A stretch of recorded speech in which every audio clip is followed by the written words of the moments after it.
Fusion, le premier vrai film DBZ pour toute une génération. Sans aucun doute l'un des films les plus cultes de la saga qui met en scène un fantasme de fans. La fusion entre Goku et Vegeta pour donner naissance à l'ultime badass, Gogeta. Mais est-ce que son statut de film culte est mérité? C'est ce qu'on va voir aujourd'hui dans Dragon Ball OG. Mais avant, abonne-toi et mets la cloche.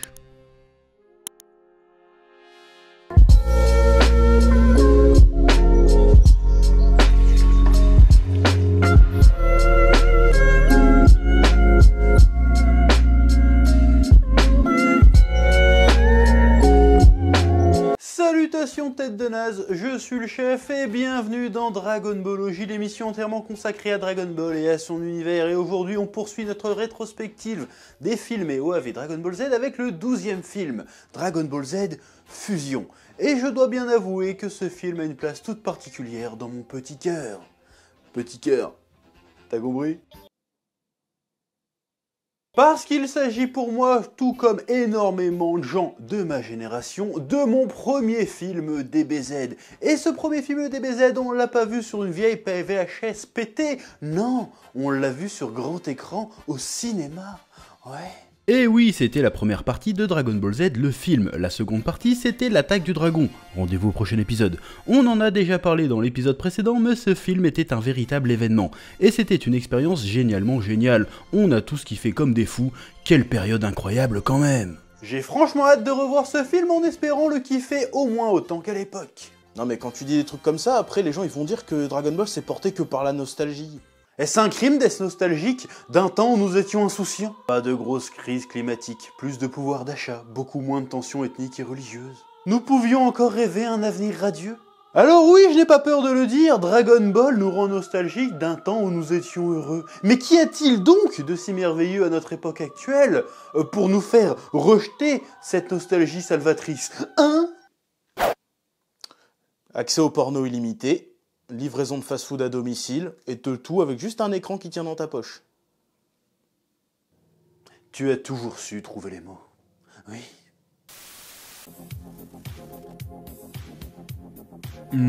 C'est l'instant passion. Et toi, as-tu un téléphone mobile? Bah oui. Est-ce que tu as une épée? Enfin, je ne sors jamais sans. Alors c'est parti pour un raid. Raid Shadow Legends, le RPG ultime sur mobile, plus de 700 champions à collectionner, un système de combat tactique super détaillé, des graphismes incroyables et une combinaison intense entre contenu PVP et PVE, des factions, des donjons et du contenu mis à jour très régulièrement. Et d'ailleurs, il y a pas mal de nouveautés qui débarquent. Non, sérieux? Et oui, affronte l'Hydre, le tout nouveau boss qui est aussi l'un des plus difficiles de raid, avec ses multiples têtes dont chacune est un boss à part entière. Il y a la tête de la souffrance qui a pour unique but de te faire souffrir d'une manière bien vicieuse. Elle détourne une partie des dégâts que tu lui infliges sur toi-même. Attention lorsque tu l'affrontes. Il y a aussi la tête du tourment particulièrement terrifiante qui utilise la peur qu'elle inspire pour diminuer l'efficacité de ton équipe en te faisant passer tes tours ou en l'empêchant d'accéder à certaines compétences. Et il y a encore plein d'autres têtes à découvrir et à affronter. Wow, ça va être chaud. Et si tu n'en as pas assez, tu peux même participer à l'Hydra Clash, une compétition où vous et 4 autres clans voyez qui inflige plus de dégâts à l'Hydre. Il y a aussi de belles récompenses à gagner. Pour les nouveaux, vous pouvez choper Stag Knight, un champion épique dont le skin a été conçu par le youtubeur Jaune Tron. Waouh, mais c'est un de mes youtubeurs préférés que je préfère. Pour cela, utilisez le code JTSKIN avant le 7 octobre et vous pouvez aussi gagner le perso lors d'un événement en jeu avant le 22 août. Commencez à jouer dès maintenant via le lien en description. Retrouvez-moi dans le jeu sous le nom Le Chef Otaku et n'hésitez pas à rejoindre mon clan. Et n'oublie pas de récupérer tes récompenses si tu es abonné à Amazon Prime. Que la passion te guide. Ouais. C'était l'instant passion. Ouais. Le film commence dans l'au-delà lors d'un tournoi d'arts martiaux organisé entre tous les combattants de l'autre monde. Le gagnant du tournoi deviendra le disciple du grand Kaio. Kaio du Nord se dispute avec les autres Kaio pour savoir qui de Goku ou de Pekuan va remporter la finale. Et on va s'arrêter 2 secondes pour parler de Pekuan, aussi connu en VF sous le nom de Paul Kuan. Pekuan est un des personnages issus des épisodes filler de l'anime, qui apparaît dans un arc qui raconte les aventures de Goku dans l'au-delà après le Cell Game. Et c'était déjà un tournoi similaire à ce qu'on voit dans ce film. Et de mon temps, on kiffait bien Paul Kuan, comme on disait en VF. C'était un genre de Piccolo mais différent. Le design est sympa et le gars était grave stylé. Il foutait des branlées à Freezer et Cell sans problème et son combat contre Goku était épique. D'ailleurs, son design a été réalisé par Toriyama lui-même. Avec les années, il a été un petit peu oublié et a parfois souffert d'être appelé le sous-Piccolo. En me remémorant le perso, je me demande s'il n'a pas servi de prototype pour un perso qui apparaîtra bien plus tard, Hit. J'ai pas envie d'argumenter là-dessus, il me fait penser à Hit, c'est tout. Nous voici dans le bureau du roi Enma qui attribue la place des âmes qui arrivent dans l'au-delà. Les gentils vont au paradis et les méchants vont en enfer. Les méchants doivent passer dans une machine purificatrice pour se faire expurger l'énergie négative qui les habite. Leur malveillance est essorée et récoltée dans des réservoirs. Réservoirs surveillés par le jeune Saike qui n'est pas concentré au boulot et préfère écouter de la musique sur son Walkman. Il se fait d'ailleurs réprimander par son boss. Tu m'étonnes, c'est tellement dur de trouver du personnel qualifié de nos jours. Hein, petit chef? Hein? Quoi? Saike continue de danser comme un débile tandis que le réservoir se remplit et finit par exploser et se déverser sur lui, ce qui le change instantanément en gros monstre géant et débile qui fige l'au-delà dans des dragibus géants. Emma se retrouve emprisonnée dans un dragibus jaune. Le dragibus jaune, c'est mon dragibus préféré. Ces débiles, ils ont tous le même goût. Bref, Emma dit que ce qu'il se passe lui empêche d'utiliser ses pouvoirs pour réguler l'au-delà. Du coup, l'au-delà et le monde des vivants vont s'entremêler et les morts vont revenir à la vie. Il y a même le H qui revient avec son armée qui fout le bordel. Ils sortent d'où les chars? Bah, c'est des chars fantômes. Ah. Du coup, Videl et Grid Saiyanman sont appelés pour sauver le monde. Pendant ce temps, le combat de Goku et Pekuan est interrompu car les Kaio détectent que quelque chose ne va pas. Les deux guerriers sont envoyés sur place pour enquêter. Pourquoi eux deux? Ben, parce que voilà. Ils arrivent sur place et tombent sur Janemba. Goku la tire ailleurs pendant que Pekuan doit trouver un moyen de briser la barrière autour du château d'Enma. Le combat commence et Janemba use de techniques originales et loufoques face à Goku. Pendant ce temps sur Terre, Videl, Gohan, Trunks et Goten tabassent des fantômes et des morts vivants, quand soudain Frieza fait son apparition à la tête d'une armée constituée de plein de vilains de Dragon Ball et Dragon Ball Z. Le commando Ginyu, Nappa, etc. Il y a même quelques vilains des films, notamment Bojack. Ce qui donne lieu à une scène vachement cool qui répondait à une question qu'on se posait tous à l'époque. Qu'est-ce que ça donne Gohan adulte face à Freezer? Bah ça ne donne rien, Freezer se fait éclater sa grand-mère à tel point que ça effraie le reste des méchants et du coup ils s'enfuient tous. Mais Bojack, il est pas censé être du niveau de Cell? Pourquoi il s'enfuit? Et puis il est où, Cell? Et oui, maintenant que tu le dis, il y a pas mal de choses qui vont pas dans cette scène, parce que l'idée de faire revenir les méchants de l'au-delà, c'est plutôt cool. Hein, c'est fait un peu à la zob, mais ça reste cool, c'est d'ailleurs une idée qui a été reprise plus tard dans Dragon Ball GT. Mais ça pose quand même pas mal de problèmes dans le contexte. Que Freezer se retrouve sur Terre, bon c'est logique vu qu'il est mort sur Terre et une poignée de ses soldats aussi, mais tout ce qui est Commando Ginyu, tout ce qui est Zabon, Dodoria, Kiwi et consorts, ils sont censés être morts sur Namek, donc ils auraient dû ressusciter sur Namek. Mais comme Namek n'existe plus, bah ils auraient dû remourir direct. En fait, donc ça n'a aucun sens. Tu te prends trop la tête. Bon, sinon ils invoquent Shenron pour lui demander de régler tout ce bordel, et Shenron leur fait en fait, je peux rien faire gros, ça dépasse mes pouvoirs, lol. Pendant ce temps, Pekuan découvre que la barrière se fissure lorsqu'il l'insulte, du coup il passe en mode Pascal Pro. Enculé, tapette, tarlouse. Janemba balance tout un tas d'attaques à Goku, notamment le fameux coup de poing dans des portails qui est une attaque vraiment stylée sa mère.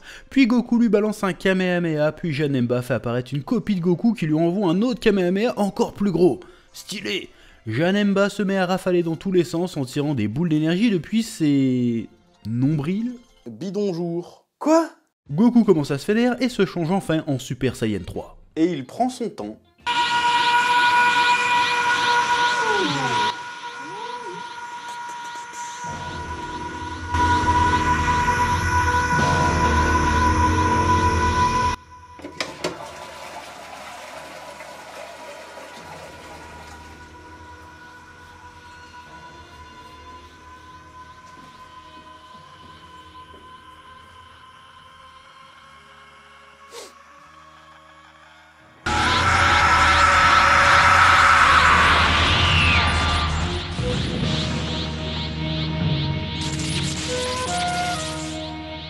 Waouh, la transformation dure presque plus d'une minute, c'est un petit peu abusé. Mais enfin bref, et là, Goku dit...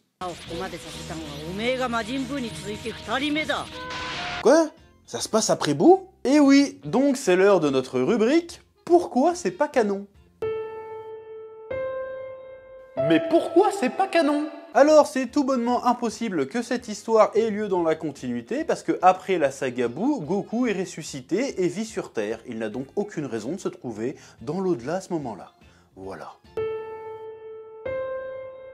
Mais pourquoi c'est pas canon? Bref, Goku chez J3 tabasse Janemba de manière stylée, lui envoie même un Chidori dans la tronche, puis l'achève salement. Enfin, c'est ce qu'il croit, parce que juste après, Janemba se transforme dans sa forme finale, et sans déconner, ça, c'est du Kara Design, il est beaucoup trop stylé. Pendant ce temps, Trunks et Goten affrontent le H et son armée. Alors le nom officiel du perso est le Dictateur. On aura compris la référence évidente qui donne lieu à l'un des caméos les plus étranges de Dragon Ball Z. Et si vous n'avez pas vu le film depuis longtemps, vous pouvez très certainement vous étonner de la présence d'un tel personnage dans le film, parce que en effet, cette scène avec le dictateur a été purement supprimée, on peut même dire le terme censuré, dans les versions allemandes, françaises et israéliennes du film. Et oui, et surtout en plus ça donne l'occasion aussi d'une blague d'un goût certain d'ailleurs. Trunks et Goten éclatent l'armée et décident de se changer en Super Saiyan pour les effrayer encore plus. En les voyant, le dictateur dit « Des cheveux blonds, des yeux bleus, une super force, j'aurais dû les recruter. » Bon, moi ça m'a fait rire, parce que je suis habité par le diable, mais c'est quand même une drôle de blague à mettre dans un dessin animé pour gamins quand même.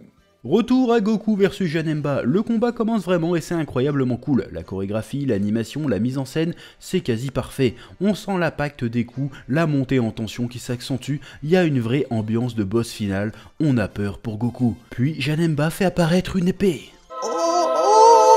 Bon, faut vraiment qu'on cause de Janemba là. Oui. Ok, c'est un méchant extrêmement monolithique, il n'a pas de personnalité, pas de grandes ambitions, c'est juste un monstre à taper, mais il a une gueule incroyable. Son design est charmé et sa façon de se battre est encore plus charmée de ouf. Les coups de poing portail, c'est stylé.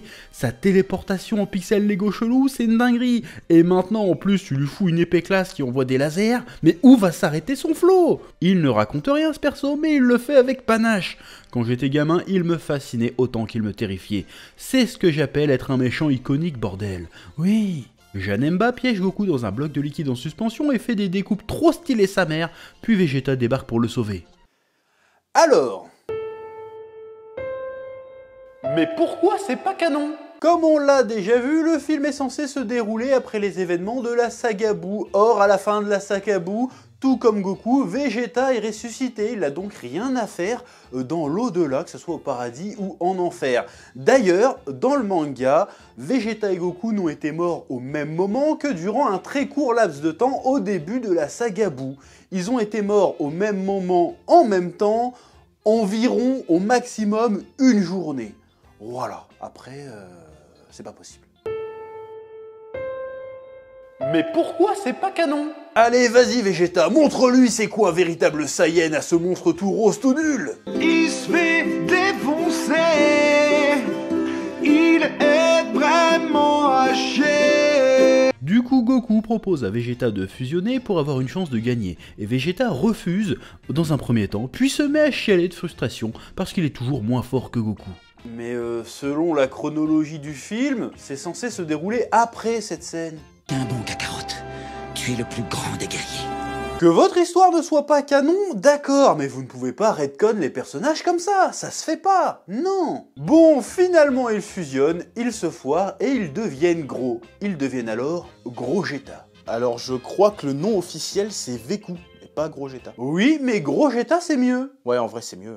Du coup, Gros-Geta se fait défoncer de manière cartoonesque par Janemba, et comme il est gros, il arrête pas de péter. Qu'est-ce que c'est que ces clichés sur les gros qui pètent tout le temps, là? C'est limite grossophobe, je suis choqué. Oui. C'était quoi ça? Rien du tout. Goku et Vegeta se séparent et essayent de recommencer, mais ils sont poursuivis par Janemba. C'est là que Pekuan arrive pour leur faire gagner du temps. Il parvient à blesser Janemba en lui balançant une insulte, puis il se fait goumer sale. Mais cette fois, la fusion réussit, et bim! Voici Gogeta. Regarde-moi ce flow intergalactique, ce design de la puissance, cette musique, cette apparition iconique as fuck. Je crois bien que c'est cette scène qui m'a filé ma toute première érection. Sur un mec? Pas sur un mec, sur Gogeta. Pendant ce temps, sur Terre, Trunks et Goten fusionnent à leur tour pour devenir Gotenks et explosent l'armée zombie avec une armée de kamikazes fantômes, mais en vrai, Osef. Revenons à Gogeta. Gogeta, il ne marche pas, non. Il ne vole pas non plus. Il glisse parce qu'il est trop stylé. Puis de coups invisibles au thorax et triple coup de genou derrière la nuque. Puis bim, boule lumineuse chelou. Je te jette de la poussière d'étoile à la tronche et tu te désintègres comme une grosse merde. C'est tout? Ça dure pas longtemps. J'avoue, mais ces 2 minutes et quelques ont changé la vie de tellement de gens. Oui. Puis Vegeta retourne en enfer et c'est la fin du film. Bon, conclusion, est-ce que je kiffe toujours autant ce film? Évidemment que oui. Oui, le scénario n'a encore une fois aucun sens dans la continuité. Oui, ça tient sur un papier de carambar. Oui, c'est juste une grosse bagarre et quelques blagues sur 50 minutes, le tout arrosé de fanservice, mais bordel de merde, c'est magnifiquement fait, c'est glorieux. L'animation et la mise en scène sont incroyables, je crois que c'est parmi ce que l'on a vu de mieux dans DBZ. Il y a de vraies idées de chorégraphie de combat, le sound design et les musiques sont dingues, l'iconisation des personnages est réussie, Janemba et Gogeta pètent la classe, les environnements, les arrière-plans sont vraiment magnifique et varié, c'est un véritable bonbon visuel. Alors oui, ça ne raconte rien, mais tu sens que le film est fait pour faire sincèrement kiffer les fans. Le film déborde de générosité. On est loin du vulgaire cash-grab chié en 5 minutes comme les deux films précédents. Il y a une vraie volonté de bien faire. Alors certains diront sans doute que c'est la nostalgie qui parle, mais en ce qui me concerne, ce film mérite largement son statut de film culte, parce que c'est quand je vois ce genre de film que ça me rappelle pourquoi Dragon Ball, c'est la vie. Ouais. Eh oh, tu vas pas te barrer comme ça, hein? Tu vas laisser un pouce bleu? Un petit pouce bleu, hein? Puis tu regardes aussi les autres vidéos? Parce que voilà, tu t'abonnes? Ouais?